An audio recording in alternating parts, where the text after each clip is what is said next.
My name is Valentin and I'm a data scientist for Media. In this video, we're going to continue our journey through time, starting in the 1950s.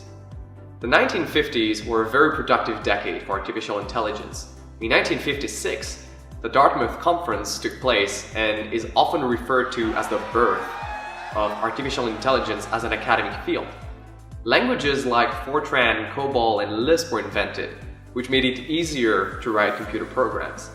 At the same time, the first self-learning programs were introduced, the first neural networks as well, and research conducted on the visual cortex of cats gave us an understanding of how the brain perceives images.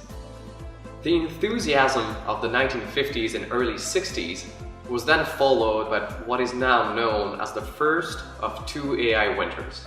Not being able to deliver on their promises of superhuman intelligence, AI researchers saw their funding pretty much completely cut.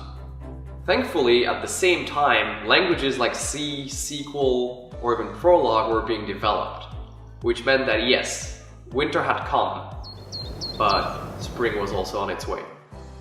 The lack of funding made AI researchers review their ambition. In the 1980s, this was the trend. AI research was focused on building so-called expert systems. Smart systems that could solve specific problems, which led to huge cost savings for corporations. In the late 80s, though AI had shown to be useful to corporations, the return on investment was not great. Systems were hard to maintain and build, and machines were simply not powerful enough. This led to the second AI winter. Thanks for listening, and watch out for the next video.